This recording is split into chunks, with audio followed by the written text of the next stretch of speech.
Close your eyes for just one moment. Imagine you are standing in the middle of the most silent place on this entire planet. No cars. No voices. No birds. No wind through the trees. Nothing.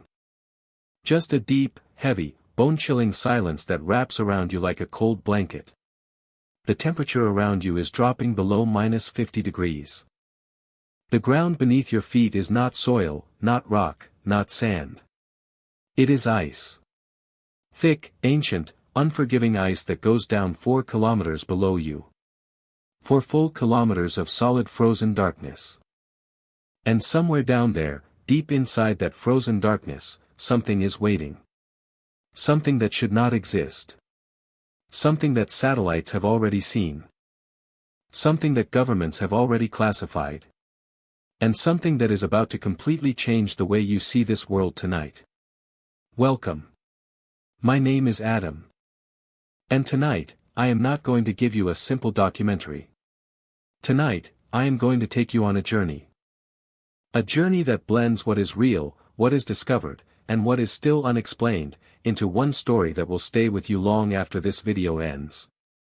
Because that is what we do here.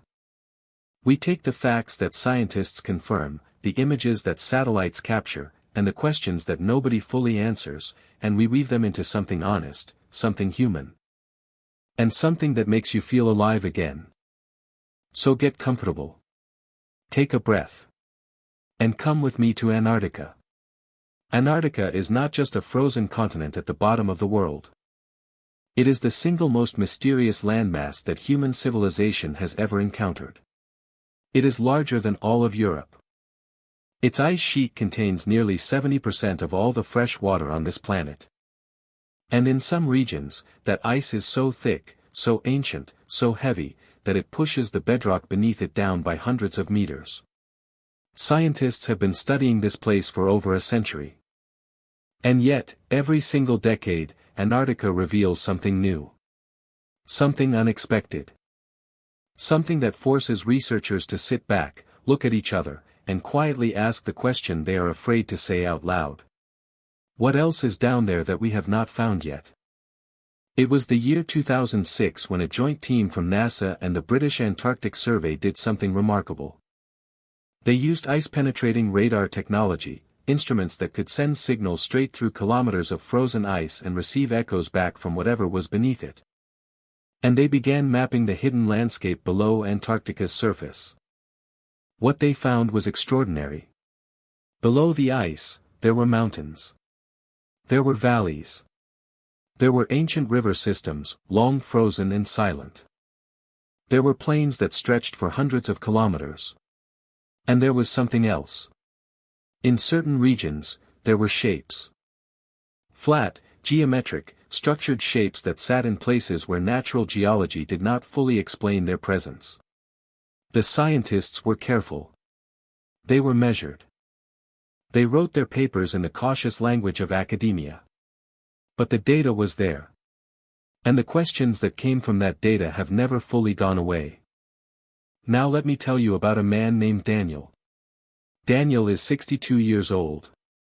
He lives alone in a small house in the countryside. His children are grown and living in other cities. His wife, Margaret, passed away 3 years ago after a long illness. And since the day she left, Daniel has been searching. Not for another person. Not for a new job or a new purpose in the conventional sense. He has been searching for wonder.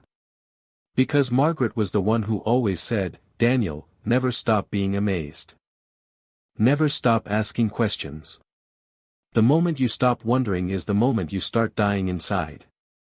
And Daniel, a retired structural engineer who spent 40 years designing bridges and buildings, took those words and held on to them like a lifeline.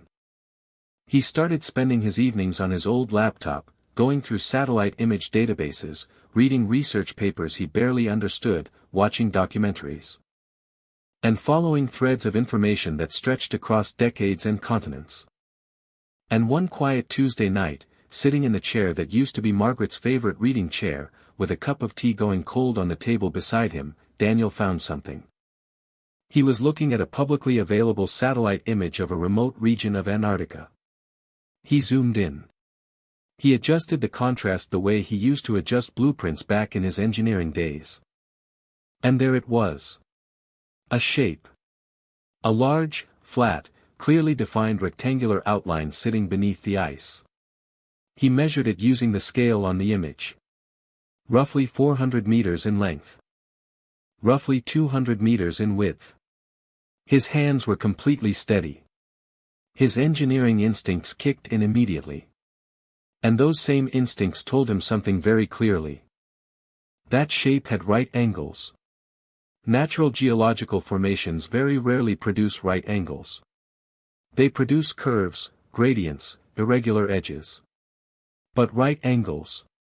Right angles are the language of design. Right angles are the signature of intention. Daniel stared at his screen for a very long time that night. And for the first time in 3 years, he whispered to the empty room, "Margaret. I think I found something." Now here is where the story becomes something more than just one man at a laptop. Because Daniel's discovery, personal and unverified as it was, connects directly to a body of real scientific and historical evidence that has been accumulating for decades. Evidence that the world largely ignores because it does not fit neatly into the timeline we have been taught. Let me share some of that evidence with you now.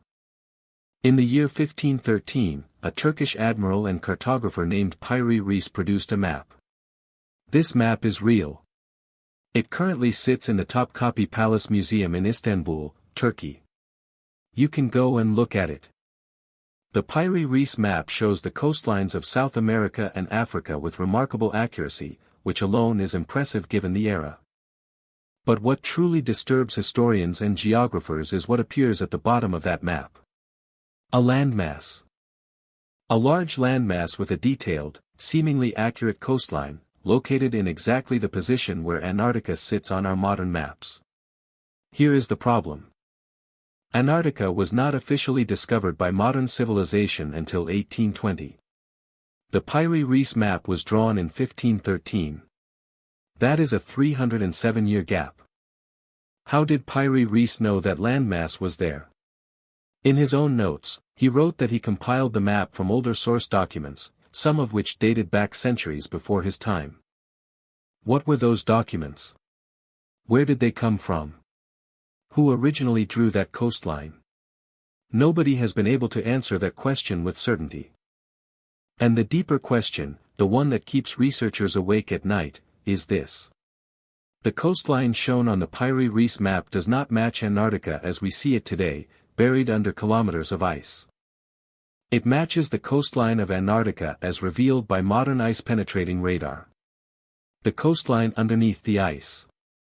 Which means whoever originally drew that map, they saw Antarctica when it had no ice. When it was warm. When it was, by any reasonable definition, habitable. And this brings us to another piece of confirmed science that most people have never heard presented this way. Approximately 34 million years ago, Antarctica began the process of glaciation. It started to freeze. But it did not freeze overnight. That process was gradual, spread across millions of years.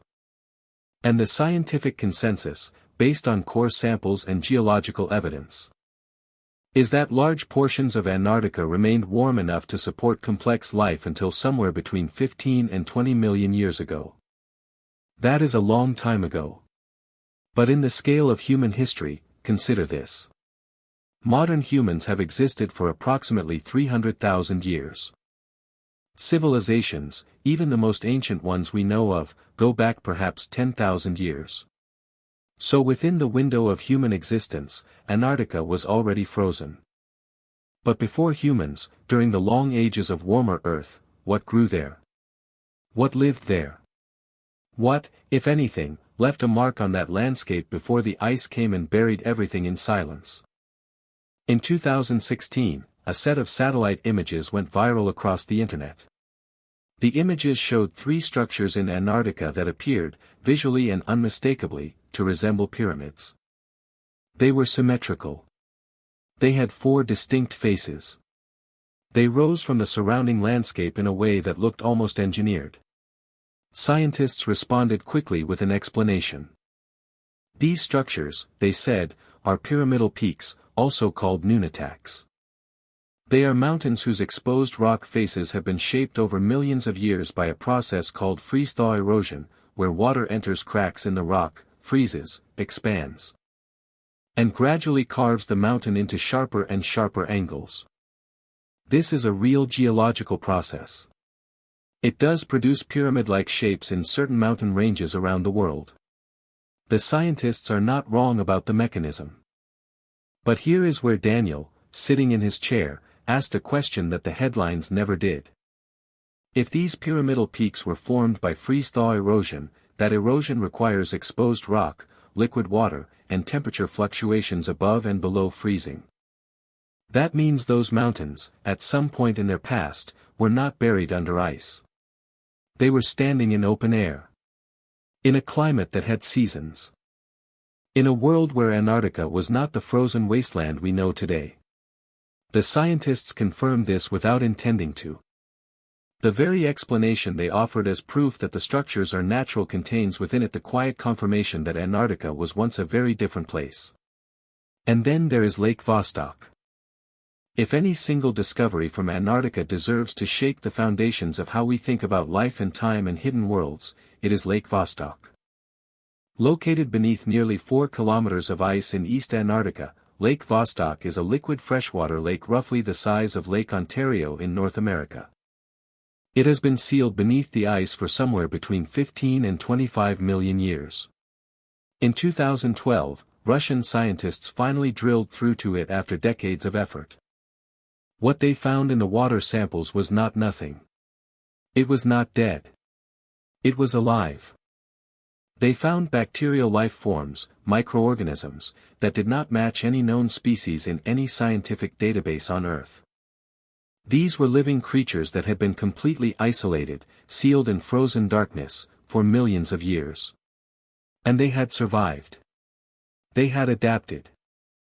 They were still there, still alive, in water that had not seen sunlight since before our earliest human ancestors walked upright on African plains.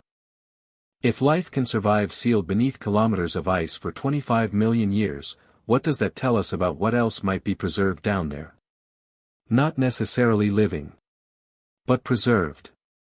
Structures. Materials. Evidence. The cold is not a destroyer. The cold is a preserver. Ice is the greatest archival medium on Earth.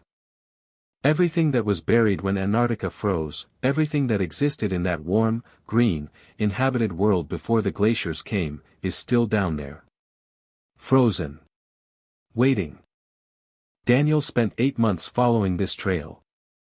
He found the declassified records of a 1938 German Antarctic expedition that official history describes as a mission related to whaling and territorial claims.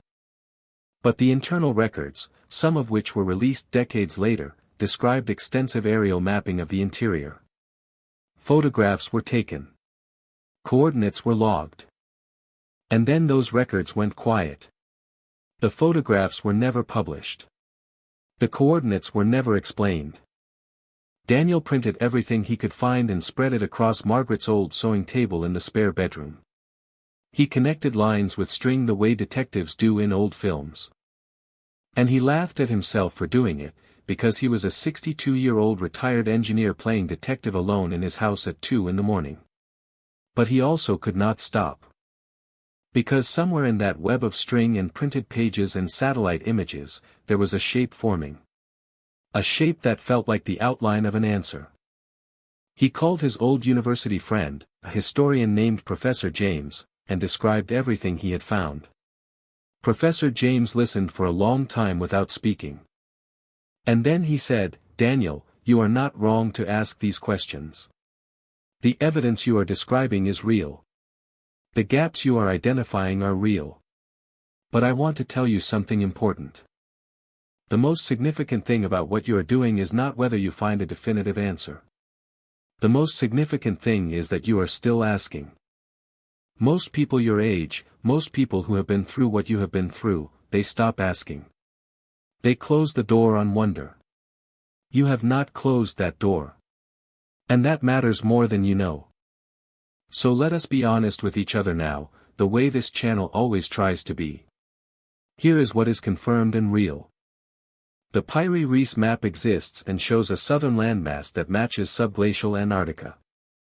Ice-penetrating radar has revealed a complex and varied landscape beneath the ice, including structures whose origins are still debated. Antarctica was warm and habitable millions of years ago. Lake Vostok contains living organisms sealed for up to 25 million years. Certain satellite imagery has been officially classified and withheld from public databases, with the explanation of national security, which raises questions that have never been fully answered. The Antarctic Treaty of 1959 restricts territorial claims and military activity, but it also controls the flow of scientific information in ways that researchers have openly criticized for decades. These are not conspiracy theories. These are documented facts that sit in the public record and simply do not receive the attention they deserve. And here is what is fraction. What is story? What is the imaginative layer that we add honestly and openly?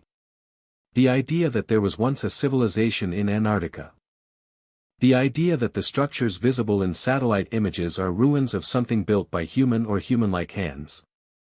The idea that the classified data contains something so significant that its release would alter the course of human history. These things are not proven. They may never be proven. But the reason they feel possible, the reason they sit in the back of your mind and refuse to leave, is because the confirmed facts create a space where they could fit. And that space is real. Daniel still sits in Margaret's chair every night. He has not proven anything. He has not made a discovery that will appear in any journal. But he has something that he did not have 4 years ago. He has a question that gets him out of bed in the morning. He has a thread that he follows each night into a world larger than his grief. He has wonder. And if you are watching this tonight, if you are 40 or 50 or 60 or beyond, if you have lost someone or something that used to make the world feel full. If you find yourself in rooms that are too quiet and days that feel too small, then hear this clearly. Wonder is not just for the young. Curiosity does not have an expiration date. The ice does not have to win. There is always something beneath the surface worth looking for. Always a question worth staying up late to ask. Always a satellite image that, when you zoom in at just the right angle, shows you something that makes you lean forward in your chair and feel, just for a moment, the electricity of a world that is still full of mystery. Antarctica is frozen. But the questions it holds are alive. And so are you.